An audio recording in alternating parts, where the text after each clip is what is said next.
નમસ્તે વિદ્યાર્થી મિત્રો, આજે આપણે ધોરણ 7 વિષય એસએસ સામાજિક વિજ્ઞાન પાઠ બીજો દિલ્હીની સલ્તનત એ પાઠના ચર્ચાના આપણે આગળના વિડીયોમાં આખા પાઠની ચર્ચા કરી ચૂક્યા છીએ। આજે આપણે પાઠનું સ્વાધ્યાય અને એના પ્રશ્નોની ચર્ચા કરીશું આજના વિડીયોની અંદર। બરાબર કે પ્રશ્નોના જવાબ તમે સરળતાથી ઘરે લખી શકો। સ્વાધ્યાય જે પાઠ્યપુસ્તકની પાછળ આપેલું છે અહીંયા તમને હું પાઠ્યપુસ્તક પણ બતાવું છું। મારી પાસે પાઠ્યપુસ્તક આવી ગયું છે, તમારે પણ નવું ખરીદવાનું છે। બરાબર, આ આપણું પાઠ્યપુસ્તક છે ધોરણ 7 નું। બરાબર, અહીંયા તમે જોઈ શકો છો વિડીયોની અંદર। તો આ રીતનું તમારે નવું પાઠ્યપુસ્તક ખરીદવાનું છે। બરાબર, એની કિંમત 41 રૂપિયા છે। તમે બજારમાંથી કોઈ પણ સ્ટેશનરીની અંદરથી તમને આ પાઠ્યપુસ્તક મળી જશે। બરાબર, તો આ એક વસ્તુ ખાસ સૂચના થઈ ઈ ઉપરાંત અહીંથી જે વર્કશીટ આવે તો વર્કશીટ માટે તમારી પાસે આવા ચોપડા હશે। એ ચોપડામાંથી પિન પેજ કાઢી, બરાબર, આ પિન પેજ તમારે નીકાળી અને એ પિન પેજમાં તમારે વર્કશીટ લખવાની રહેશે। બરાબર, બધા જ સબ્જેક્ટની અંદર તમારે પિન પેજની અંદર જ વર્કશીટ લખવાની છે। કમ્પ્લીટ જેટલા વર્કશીટમાં પ્રશ્નો આપેલા હશે એ તમામ પ્રશ્નો તમારે વર્કશીટની અંદર સારા અક્ષરે લખી અને પરત પછી અહીંયા જમા કરાવવાની રહેશે। તો આપણે આપણા સ્વાધ્યાયના પ્રશ્નોની ચર્ચા ઉપર જઈએ કે ભાઈ સ્વાધ્યાયના પ્રશ્નમાં તમે કઈ રીતે જવાબ લખી શકો છો। બરાબર, તો અહીંયા પાઠ્યપુસ્તકની અંદર તમને સ્વાધ્યાય આપેલું છે, આપણે જોઈએ। બરાબર, એમાં મુદ્દાસર પ્રશ્ન, ટૂંકા પ્રશ્ન, ખાલી જગ્યા, બરાબર, એ બધા જ આપણે આપેલા છે। અહીંયા તમને પહેલો પ્રશ્ન આપેલો છે કે નીચે આપેલા વિકલ્પોમાંથી સાચો વિકલ્પ શોધી સાચો જવાબ લખો। બરાબર, આ રીતની સૂચના છે। 4 ઓપ્શન આપેલા છે અને એ 4 ઓપ્શન સાથે આપણે જવાબ લખવાના રહેશે। બરાબર, એ ઉપરાંત જો તમારે તમારી નોટબુકની અંદર પ્રશ્નના જવાબ લખવો હોય તો સીધા જવાબ પણ એક શબ્દમાં લખી શકીએ છીએ। પહેલો જ પ્રશ્ન હું તમને વાંચીને સંભળાવું છું। દિલ્હી સલ્તનતના ચહેલગામની સ્થાપના કોણે કરી હતી? કૌંસની અંદર 4 ગામ। બરાબર, આ જ્યારે મેં પાઠની સમજૂતી આપી એ સમયે કીધેલું હતું તો ભાઈ આ વસ્તુ ખાસ યાદ રાખજો। બરાબર, તો એ જ પ્રશ્નની અંદર નાના પ્રશ્નની અંદર પૂછાયેલું છે અને 4 ઓપ્શન આપેલા છે। રઝિયા સુલતાન, બીજું છે બલબન, ત્રીજું છે કુતુબુદ્દીન એબક અને ચોથું છે ઇલ્તુમિશ।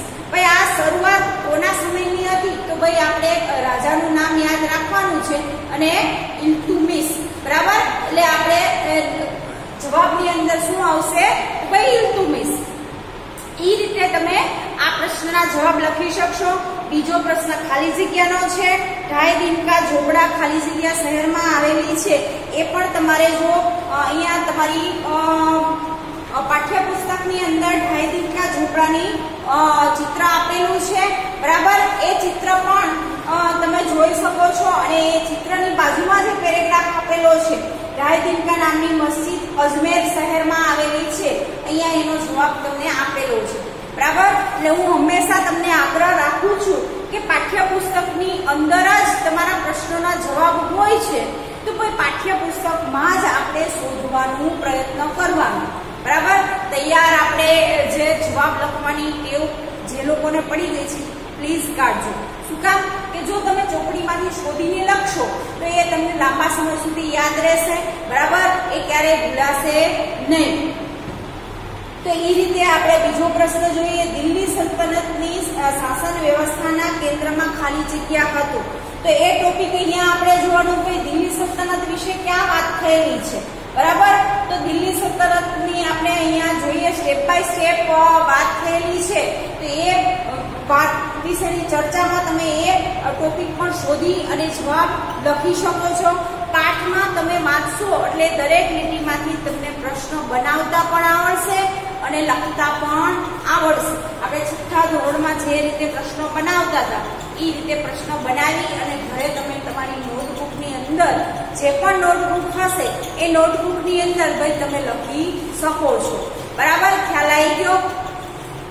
પછી આગળ આપણે જોઈએ તો અહીંયા દિલ્હી સલ્તનતના આ શાસકો વિશે કોઈ પણ એક શાસક વિશે તમને કહેવામાં આવે, ગુલામ વંશ આવે, તગલુક વંશ આવે કે સૈયદ વંશ આવે કે ખલજી વંશ આવે, એના વિશેની ટૂંક નોંધ કે એના વિશેનો પરિચય કે તો એ તમે પાઠ્યપુસ્તકમાં અહીંયા આપણે બેઠું આપેલું છે તો તમે જવાબની અંદર લખી શકો છો. ખ્યાલ આવી ગયો? કોઈ પણ પ્રશ્નમાં આપણે મૂંઝાવાની જરૂર છે નહીં. એ મુદ્દાસર પ્રશ્ન હોય એને પણ આપણે સરળતાથી લખી શકીએ છીએ. પોઈન્ટ વાઇઝ યાદ રાખશો તો તમે આસાનીથી લખી શકશો. પછી આગળનો જોઈએ તો આપણે એક બે વાક્યના શબ્દના ઉત્તર આપો. કુતુબ મિનાર ક્યાં આવેલો છે? તો કુતુબ મિનારનું અહીંયા આપણે ચિત્ર આપેલું છે અને એની સાથેની સમજૂતી આપેલી છે. ક્યાં આવેલો છે, કયા રાજાએ શરૂઆત કરી હતી અને કયા રાજાના સમયમાં અંત થયો તો એ બધું જ આપણે આગળના વિડીયોમાં ચર્ચા કરી ચૂક્યા છે. બરાબર? તો એનો જવાબ તમારે અહીંયા શોધવાનો રહેશે. આગળનો પ્રશ્ન જોઈએ. અલાઈ દરવાજાનું નિર્માણ કોના સમયમાં થયું હતું? બરાબર? અલાઈ દરવાજા વિશેની જે માહિતી છે એ પણ આપણા પાઠ્યપુસ્તકની અંદર આપેલી છે. એના વિશે પણ જે સમયનો રાજા હતો એ રાજાના સમયની વિશેની બધી જ માહિતી આપણે પાઠ્યપુસ્તકની મદદથી કઈ શોધી શકીશું. જે કિલ્લા અને બાંધકામ છે એ ટોપિકમાં તમે જોશો એટલે તમને બધા જ વસ્તુની માહિતી આપને આસાનીથી મળી જશે. અહીંયા ખલજી વંશ દરમિયાન અલાઉદ્દીન ખલજીએ બંધાવેલા અલાઈ દરવાજા નામનો પ્રવેશદ્વાર, સિરી નામનો કિલ્લો અને સિરી નામનું નગર તથા હોજ એક ખાસનો સમાવેશ થાય છે. અહીંયા જ મેં તમને કીધું આ જ ટોપિકની અંદર તમને બધા જ પ્રશ્નોના જવાબ મળી જશે. પછી છે બહમની રાજ્યની સ્થાપના કોણે કરી હતી? તો અહીંયા બહમની રાજ્યનું જે ટોપિક છે તો બહમની રાજ્યનું જે ટોપિક છે એ ટોપિકની અંદર તમને કોણે સ્થાપના કરી હતી એ વસ્તુ આપણે જોઈ શકશું. તો તુગલક વંશના સમયમાં દખ્ખણના ઝહર ખાને બહમની રાજ્યની સ્થાપના કરી હતી. અહીંયા પહેલી જ લાઈનની અંદર 1347 ની અંદર આપણે ચોખ્ખું વસ્તુ આપેલી છે. બરાબર? પછી પ્રશ્નની અંદર એવું પણ પૂછવામાં આવે કે ભાઈ દિલ્હી સલ્તનત શાસનનો અંત કઈ રીતે થયો હતો? તો એ શાસનના અંત વિશેની ચર્ચા આપણે છેલ્લો પોઈન્ટ અહીંયા આપેલો જ છે પાઠ્યપુસ્તકની અંદર પાના નંબર 11 ઉપર. તો એ પણ આપણે લખી શકીએ છીએ કે ભાઈ દિલ્હી સલ્તનતનો અંત 1256 કુતુબુદ્દીન એબક દ્વારા થયેલો આપણે જોવા મળે છે. એ ઉપરાંત આપણે જોઈએ તો ટૂંકા પ્રશ્નની અંદર પણ તુગલુક સમય ગાળાની દરમિયાન દિલ્હીની આસપાસ કયા કયા શહેરો વસવામાં આવ્યા હતા? તો તુગલુક સમયગાળો જે છે એ ટોપિક તમે ખોલશો પાઠ્યપુસ્તકની અંદર તો એની અંદર ભાઈ કયા કયા શહેરોનો વસાહત થઈ હતી એ પણ વસ્તુ આપણે અહીંયા જોઈ શકીએ છીએ. પછી જ અહીંયા જો આ જ પેરેગ્રાફની અંદર પાના નંબર 9 ની અંદર એનો તમને જવાબ મળી જશે.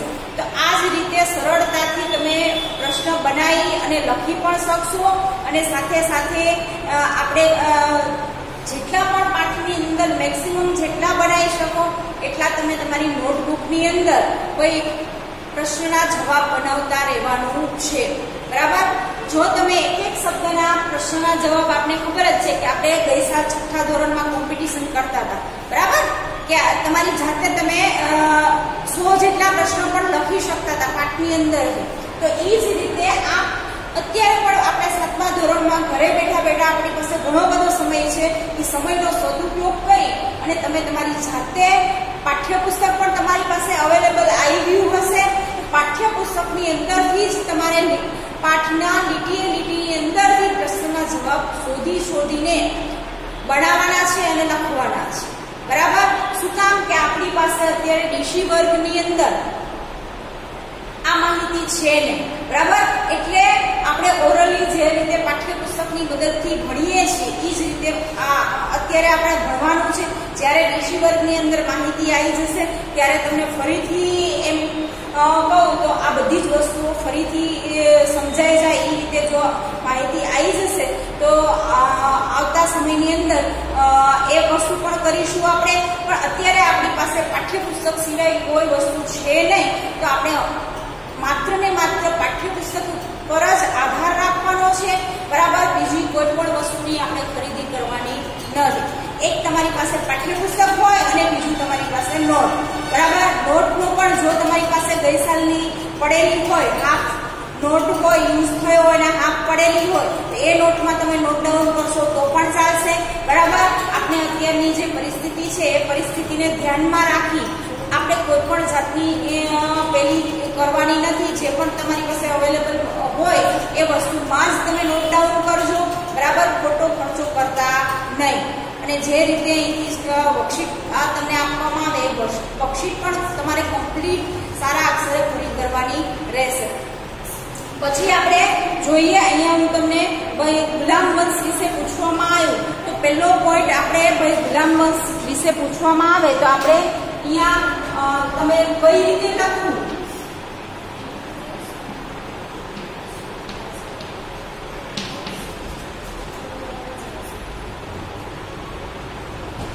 આ ગુલામ વંશ વિશે પૂછવામાં આવ્યું છે તો ભાઈ આપણે ખબર જ છે કે પોઈન્ટ આપણે લખતા જઈએ. ઈસવીસન 1192 માં, બરાબર. એથી તમે આગળ લખી શકો છો કે ઈસવીસન 1992 માં તરાઈના બીજા વિશ્વયુદ્ધથી સાઉદીન ગોરીએ પૃથ્વીરાજ ચૌહાણની સામે નિર્ણાયક વિજય મેળવી અને પછી દિલ્હીની સલ્તનતની સત્તાનો પાયો નાખ્યો હતો. દિલ્હીની સલ્તનતનો પાયો નાખ્યો હતો, આપણે એવું કહી શકીએ છીએ. એક પોઈન્ટ એ બની ગયો. પછી તો ભાઈ બીજું આપણે તમે સ્માર કરો કે ગમે એ કરો, એ વસ્તુ તમે નોટ ડાઉન કરી અને તમારા નોટની અંદર એ વસ્તુ કરી શકશો. બીજું પોઈન્ટ આપણે એ રીતે બનાવીએ, મોહમ્મદ ઘોરી ગુલામ વંશનો કુતુબદીન એબક મામલુક વંશનો હતો, બરાબર. એક બીજો પોઈન્ટ આપણો થઈ ગયો. પછી ત્રીજો પોઈન્ટ આવશે, માત્ર 5 વર્ષની તેના શાસનકાળને સલ્તનત સત્તાને જાળવી રાખી, બરાબર. 5 વર્ષ સુધી ભાઈ એની સત્તાને એને જાળવી રાખી. એ પોઈન્ટ આપણે આગળ લખશું, બરાબર. આ રીતે તમે પોઈન્ટ વાઇઝ લખતા જશો. અહીંયા મેં એક જ પોઈન્ટ લખ્યો છે, તમે તમારી રીતે અલગ અલગ પોઈન્ટ લખી અને તમારી નોટબુકમાં પ્રશ્નના જવાબ આ રીતે નોટ ડાઉન કરતા રહેશો તો આસાનીથી બધા જ પ્રશ્નોના જવાબ લખી શકશો. અહીંયા એક શબ્દના મેં પ્રશ્નો અમુક લખીને તમારે માટે રાખ્યા છે કે ભાઈ આસાનીથી તમે જવાબ આપી શકો, બરાબર. આ રીતે બનાવી શકો એ વસ્તુ પણ અહીંયા આપણે કરવાની છે. કે અહીંયા પરમાર વંશનો સૌથી શ્રેષ્ઠ રાજા કોણ હતો, બરાબર. ચૌહાણ વંશનો સ્થાપક કોણ હતો. આવા નાના નાના પ્રશ્ન બનાવી અને તમે લખી શકશો. ઈસવીસન 1191 માં થાણેશ્વર અને કરનાલ વચ્ચે આવેલા તરાઈના મેદાનમાં શાહબુદ્દીન ગોરી ને કોણે હાર આપી હતી એ પ્રશ્ન પણ તમે લખી શકો છો. પછીનો આગળનો પ્રશ્ન છે, ઈસવીસન 756 માં સરસ્વતી નદીના કિનારે અણહિલવાડ પાટણની સ્થાપના કોણે કરી હતી. તો એવા પ્રશ્ન બનાવી અને તમે તમારી નોટબુકની અંદર આ વસ્તુ પણ નોટ ડાઉન કરી શકો છો, બરાબર. એ ઉપરાંત આપણે જોઈએ તો આગળ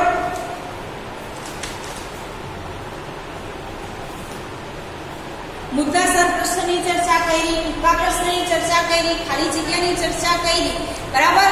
તો એ ઉપરાંત પણ હજી તમને ક્યાંય પણ મુશ્કેલી પડે તો ભાઈ પાઠનું વાંચન કરશો. વાંચન 1 વાર નહીં, 2 વાર નહીં, 3 વાર નહીં, પણ ઓછામાં ઓછી વાર, વધારે વાર જેટલી વાર તમે વાંચન કરશો એટલી વાર વાંચન કરી અને તમારે જોવાનું છે કે ભાઈ ના પ્રશ્ન સમજાય તો ભાઈ ફરી ટોપિક જોવાનો છે અને એ ટોપિકની ફરી વાંચશો એટલે એ પ્રશ્નોના જવાબ તમને મળી જશે, બરાબર. પ્રશ્ન આપને મેં શીખવાડ્યું ભાઈ એ રીતે એક પ્રશ્ન અહીંયા તમને પેલા પાઠની અંદર પણ ભાઈ સમજૂતી આપી. આપણા માટે નવો અભ્યાસક્રમ છે તો નવા અભ્યાસક્રમની અંદર આપણે જલ્દીમાં જલ્દી ફટાફટ બની શકે એવા વધારે પ્રશ્ન બનાવી અને આપણે એ વસ્તુ કરવાની છે.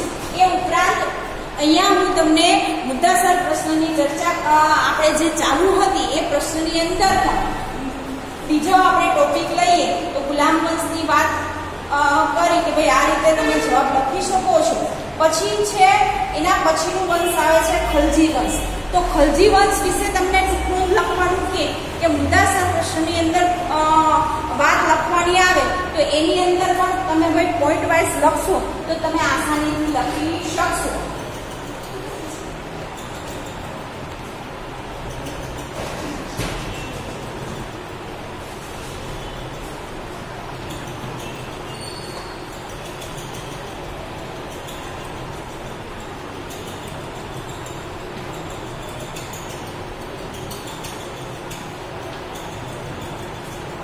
એનો સમયગાળો તો ઈસવીસન 1290 થી 1320 આ એનો સમયગાળો છે. પછી તમે જુઓ તો જલાઉદ્દીન ખલજી વંશની શરૂઆત કરી હતી.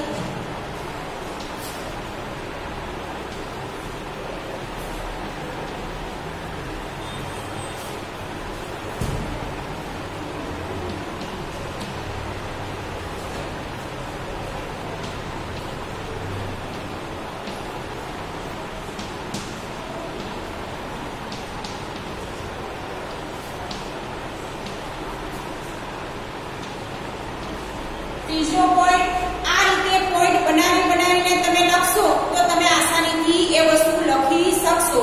બરાબર. પહેલો મેં પોઈન્ટ કીધું કે આ સમયગાળો લખવાનો. પછી ભાઈ જલાલુદ્દીન ખલજી એ વંશની શરૂઆત કરી હતી. ત્રીજો પોઈન્ટ છે કે જલાલુદ્દીન 6 વર્ષના શાસન બાદ જલાલુદ્દીનને કેટલા વર્ષ સુધી શાસન કર્યું તો અહીંયા આપણે એ પણ પોઈન્ટ લખી શકીએ જલાલુદ્દીન ભાઈ 6 વર્ષ સુધી. બરાબર. આગળ તમે લખી શકશો. એ ઉપરાંત તમે જુઓ તો આગળનો પોઈન્ટ છે એ આપણે જોઈએ તો આગળનો પોઈન્ટ છે મહત્વાકાંક્ષી સુલતાન અલાઉદ્દીન આવ્યો. તેને ઉત્તર ભારત અને દક્ષિણ ભારત પર વિજય મેળવ્યો. અહીંયા ઉત્તર ભારત અને દક્ષિણ ભારત ઉપર વિજય મેળવ્યો એ અલગથી પોઈન્ટ બનશે. બરાબર. એટલે તમને કોઈ પણ વંશ વિશે પૂછે તો આ રીતે તમે પોઈન્ટ વાઇઝ તમે લખશો તો આસાનીથી તમે એ વસ્તુ લખી શકશો. બરાબર. તમને ગમે એ વંશજ વિશે પૂછે. બરાબર. ગુલામ વંશ પૂછે, ખલજી વંશ પૂછે, સૈયદ વંશ પૂછે કે તુગલુક વંશ પૂછે તો આ રીતે પોઈન્ટ વાઇઝ તમે જવાબ તમારી નોંધ પોથીની અંદર નોટબુકની અંદર નોંધજો અને લખશો. બરાબર. તો તમને યાદ રહી જશે. બરાબર. એ ઉપરાંત તમને હજી પણ ક્યાંય પ્રોબ્લેમ છે તો મેં તમને કીધું કે વિડીયો સાંભળજો. વિડીયો સાંભળ્યા પછી અને ખાસ તો આપણે પાઠ્યપુસ્તકનું વારંવાર વાંચન કરવાનું રહેશે. જો વારંવાર તમે વાંચશો તો તમને આસાનીથી યાદ રહી જશે. અને આ રીતે પોઈન્ટ બનાવી અને સાલને ખાસ યાદ રાખવાની. સાલ લખો અને એ વસ્તુ લખો જે વંશજ હોય. બરાબર. અથવા તો જે ઘટના બની છે એ વસ્તુ કરશો એટલે તમે પ્રશ્નના જવાબ છે એ તમે આસાનીથી લખી શકશો અને બોલી પણ શકશો. બરાબર. આપણે ઘરે અત્યારે ઘણો બધો સમય મળે છે એ સમયનો સદુપયોગ કરવાનો છે. બરાબર. શું કામ કે આપણા પાસે જે સમય મળે છે એ સમયની અંદર આપણે બુકનું વારંવાર રિવિઝન કરશું અને આ રીતે તમે ઘરે પ્રેક્ટિસ કરતા રહેશો તો ભાઈ ક્યાંય તમને મુશ્કેલી પડશે નહીં. બરાબર. અભ્યાસની અંદર તમને કોઈ પણ જાતની મુશ્કેલી ઊભી થશે નહીં. તો આ રીતે પ્રશ્નના જવાબ લખવાનો પ્રયત્ન કરવાનો છે. શું કામ કે અહીંથી તમને વિડીયોમાં સમજ આપવામાં આવે છે. બરાબર. અમે લખાઈ શકતા નથી. તમે ઘરે આ વસ્તુ તમારે જાતે મેનેજ કરવાની છે. હવે આપણે નાના છીએ નહીં, 7મા ધોરણમાં આવી ગયા છીએ એટલે બધા મોટા જ છો. બરાબર ને વિદ્યાર્થી મિત્રો? તો હવે 7મા ધોરણના વિદ્યાર્થીઓને મારે કહેવું ના પડે. બરાબર. તમારે તમારી જાતે, મને ખબર જ છે બધા બહુ હોશિયાર છો. જેમ 6ઠામાં આપણે જે રીતે તમે સપોર્ટ આપતા હતા જે રીતે તૈયારી કરતા હતા. બરાબર. અહીંયા મારે ખાલી એક જ વાર તમને કહેવું પડતું હતું ભાઈ આ વસ્તુ કરવાની છે અને તમે બધા તૈયાર થતા હતા. એ જ રીતે અત્યારે પણ વસ્તુ આપણે કરવાની છે. અહીંથી હું તમને પાઠની સમજ આપી દઈશ અને પ્રશ્નના જવાબ તમે ઘરે જાતે બનાવજો અને એ પ્રશ્ન પ્રશ્નના જવાબ આપણે શેમાંથી શોધવાના છે? તો ભાઈ પાઠ્યપુસ્તકમાંથી. બરાબર, પાઠ્યપુસ્તકમાંથી વાંચતા જવાનું અને પ્રશ્નના જવાબ શોધતા જવાનું છે. ખ્યાલ આવી ગયો? અહીંયા આપણો પાઠ બીજો પણ કમ્પ્લીટ પૂરો થાય છે. બરાબર, હવે પાઠ પહેલાની અને બીજાની વર્કશીટ આવે તમારે જ્યારે પણ લખવાની, તો પણ મેં તમને કીધું કે A4 સાઇઝનું લાઇનિંગ વાળો ચોપડો હશે, એમાં પિન પેજમાં જ લખવાની છે.